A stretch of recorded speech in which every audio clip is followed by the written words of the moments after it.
Welcome to the deep dive. Hmm. Today we're taking a unique look at something you might think is purely medical, the medication semaglutide. Right. But this really isn't about pharmacology. It's a deep dive into the profound human journey, the transformation it can actually spark. Mm-hmm. Our source material for this is really one of a kind. We've got the Dan Hollis Semaglutide Manifesto and these incredibly insightful field notes from the Quiet Window. Yeah, they're quite something. They really are. They're not clinical reports. They're, personal accounts and this guiding philosophy.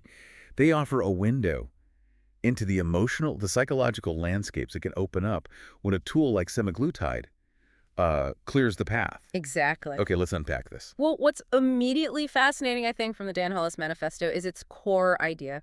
This is not a drug journey, it's a human one. A human one. Yeah.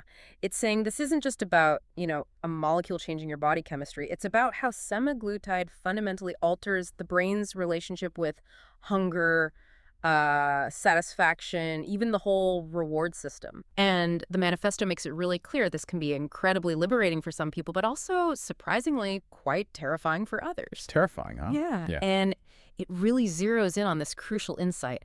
Willpower was never the problem. Right. I saw that. That's powerful. It really is. For so long, the whole narrative around weight and health has been about, individual failing. Yeah. Like if you just tried harder. Mm. But when you've got biology and these deep-seated emotions and just ingrained habit loops all stacked against you, well, willpower alone often just isn't enough. Yeah. And that insight, it radically shifts the conversation, doesn't it? It moves beyond self-blame. It acknowledges that success isn't just about trying harder, but maybe understanding these deeper forces at play. That reframing is huge. Mm-hmm. So if willpower isn't the problem, and the manifesto says this is emotional weight as much as it is physical weight, what does that actually mean for someone on this journey? Well, it implies a complete shift in perspective. Semaglutide, as a tool, it creates the physiological space. It reduces that constant background noise of hunger and cravings. A quiet window we'll get to. Exactly. But it doesn't do the deeper emotional work for you. It doesn't recalibrate those parts. Ah, okay. That's why the manifesto really emphasizes that the physical change, that's just the beginning. The real, transformative work, the emotional journey that really kicks off after that initial physiological hurdle is lowered. Which explains that line, the real work begins after the medication. Precisely. The manifesto also kind of pushes back on the common rush for quick weight loss. Yeah. It introduces this idea called metabolic pacing. Can you explain that a bit? Why isn't faster always better here? Absolutely. It's a really key concept in Hollis's approach. So conventional wisdom often pushes for, rapid results, get the weight off fast. But the manifesto highlights a potential trap there. Yeah. If you drop weight too quickly, your metabolism can actually slow down significantly. You also risk losing valuable muscle mass, which you definitely don't want. And kind of paradoxically, your long-term outcomes can actually end up being worse. Worse. Yeah. So metabolic pacing is all about aligning your nutrition, your habits, your progress with what your body can truly sustain long-term. It focuses on, gradual, consistent progress that prioritizes health and metabolic integrity over just watching the scale number plummet immediately. Sustainability, not speed. Yeah. Got it. I also find that message, there is no shame here, only process, incredibly liberating. It just cuts through so much self-blame. It's central, absolutely central to his whole philosophy. So how does Hollis build on that? How does he create an approach that's truly a conversation, not a prescription, and helps people feel like they're not starting over, they're starting right? Well, that message, no shame, only process, it strips away all the judgment, right? It reframes the whole thing as just steps, a learning process. It acknowledges that people aren't broken. They're often working against a biology they don't fully understand and, frankly, a culture that makes healthy choices incredibly challenging. Yeah. Totally. So the conversation, not a prescription part, means it's about building a relationship. It's about trust. It's providing a map, maybe a guide, and definitely a supportive community. Right. Not just handing over a pill. Exactly. It's about giving you tools that are actually aligned with how your body and brain work, alongside people who get it. So you're not just restarting the same old failed diet again. You're finally starting with the right kind of support system in place. That holistic view feels so critical because, knowledge is one thing, but applying it in real life, that's different. That's the bridge. Which brings us perfectly to the field notes from the Quiet Window. These give us these powerful, real-world examples. Yeah, the stories really bring the concepts to life. Let's start with Kate's story. It's from entry #1, the day the food craving didn't come. Her experience highlights something really unexpected. So Kate is 46, mother of 3, 2 dogs. Mhm. 2 months into using semaglutide, 7 pounds down. On paper, everything's going, according to plan. But it wasn't the weight loss that floored her, was it? No, it wasn't the scale at all. What absolutely astonished Kate was that the craving itself just didn't show up one day. Just gone. Gone. She told Dan Hollis about walking past her pantry, something she did countless times a day, usually triggering that internal pull. And for the first time in maybe 20 years, she said, nothing reached back. Wow. Nothing reached back. That's incredibly vivid. And Hollis has a name for this, doesn't he? This profound shift. He does. He calls it the quiet window. The quiet window. Okay, this is where it gets really interesting, I think, because it points to this deeper emotional thing most people probably don't expect. So when that silence hits, and Kate said everything felt like truth now, Mm. how does Hollis guide people through that? It sounds potentially really unsettling. It is unsettling for many, and that emotional impact of the quiet window, that's precisely where Dan says the real work begins. It often catches people completely off guard. Yeah, I bet. Kate actually described it as, well, almost like the grief of losing the thing that numbed you. Even though that thing, the craving, the constant snacking, was slowly unraveling her life. Grief. That's unexpected. Right. She realized she didn't actually miss the specific food itself. What she missed was the signal, the rhythm of it, even the self-story she had built around knowing how to manage those cravings, how to feel full.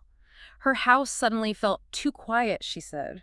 Her brain felt like a library after hours. A library after hours. Yeah. And this is when those deeper, often quite confronting questions start bubbling up. What am I actually hungry for when I'm not physically hungry? Who even am I without this constant chase? What's left when all that noise finally goes quiet? Oof. Big questions. So what does Hollis do? Just give pep talk? No, not a pep talk. He offers what he calls scaffolding. Scaffolding, like for building. Exactly. Think of it like temporary support structures that help you build something new in that quiet space. He provides momentum, validation, recognition. He understands that semaglutide clears the runway, maybe, for these emotional insights, but you still need a framework to build on that newly cleared ground. Okay, that makes sense. And we see Kate making these small, but really significant shifts. She started noticing sadness without immediately snacking through it. She'd make tea instead of pouring that second glass of wine. She started walking, not for exercise, but because she said it felt like a conversation with her future self. Tiny shifts, huge implications. Huge. So the message here for anyone listening is if you've experienced a similar kind of silence or maybe these unsettling feelings during a big change, you're not broken. You're probably just beginning to really hear yourself again, maybe for the first time in a long time. That's a profound way to think about it, beyond just the physical changes. And speaking of unexpected challenges, let's shift to Adrienne's story. This is from entry #2, the morning her reflection didn't recognize her. Another really common but rarely discussed experience. Her experience introduces this equally surprising, profound challenge. The sheer disorientation of seeing your changed body and feeling like it's not yours. So Adrienne is 53, hadn't taken a full-body photo in, 12 years? 12 years, yeah. Avoided them completely. Can you describe that specific moment when this feeling hit her? Yeah, it wasn't some big dramatic reveal. It was mundane, actually. She was just brushing her teeth one morning, looked up in the mirror, and the woman looking back felt like a stranger. A stranger. Yeah, she said it felt like she didn't belong to her. The shape was changing, the weight was coming off, which was the goal, but the person looking back felt completely alien, unfamiliar. Gosh, that must be incredibly disorienting. Almost disturbing. What does Dan Hollis call this? And why does he say it's such a common yet overlooked crisis point after the weight loss happens? He terms this identity lag. Identity lag, okay. His explanation is simple but profound. Your body can change faster than your story, and when that happens, the soul gets confused. The soul gets confused. Yeah, wow. Yeah. Most people focus entirely on the struggle of losing the weight, right? They think that's the hard part. Sure. But these sources, the manifesto and the field notes, they reveal that the real crisis, for many, actually happens after that initial phase.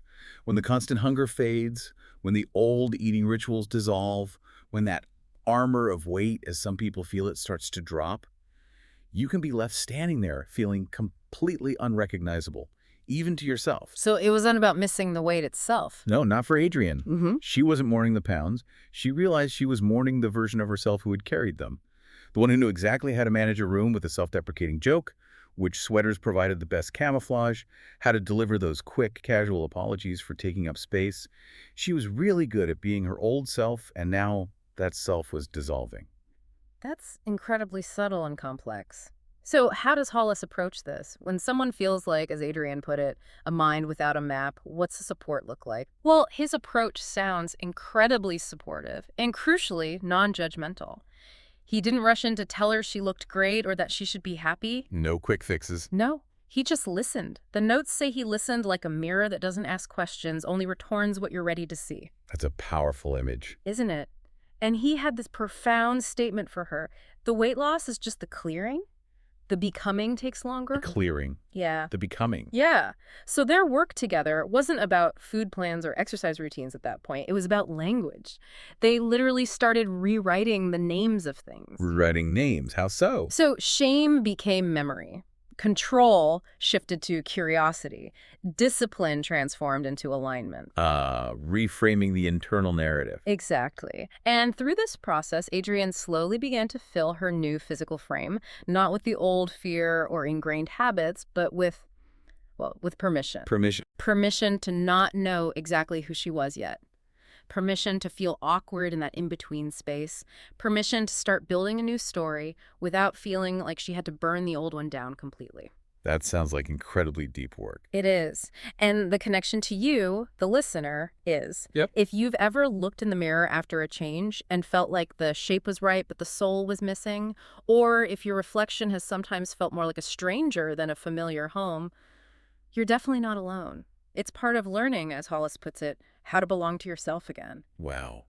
These two stories, Kate's quiet window and Adrienne's identity lag, they just so powerfully illustrate that core message from the manifesto, don't they? They really do. This isn't just about the physical. It's a deep human journey that absolutely requires emotional support and a real commitment to building sustainable habits for the long haul, way beyond the medication itself. Couldn't agree more. So, considering everything we've unpacked here from the manifesto and the field notes, what does this all mean? What are the big takeaways for someone maybe considering this path or already on it? Well, I think the core takeaways are pretty clear, and they're quite profound. First, there's the reality of the quiet window, that unexpected silence when old cravings fade and the space that opens up. Right. Second, there's the surprising, often challenging experience of identity lag, where your self-image needs time to catch up with your physical changes.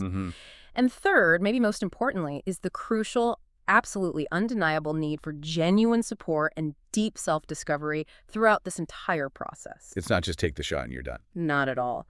Semaglutide is clearly a powerful tool. It can create the necessary space, clear that runway for deeper work.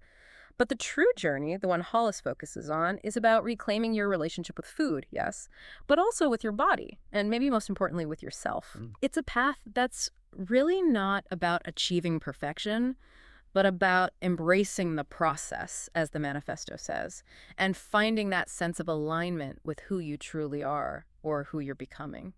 So if any of these stories, resonated with you listening, whether it's that unsettling quiet when an old pattern just disappears, or that really surprising feeling of unfamiliarity when you catch your reflection, just know that you're likely experiencing something profound and something many others navigate too. You're not alone in it. Definitely not. As you think about this journey, maybe reflect on how you're defining progress. Is it purely the numbers on the scale, or is it also about finding a deeper alignment with the person you're becoming, especially now that some of the old noise might be quieting down? That's a great question to sit with. Maybe the final thought to leave you with is this. What old stories about yourself are you ready to start rewriting now that you might have the space to hear a different narrative? Keep exploring. Keep listening to that inner voice. Keep discovering.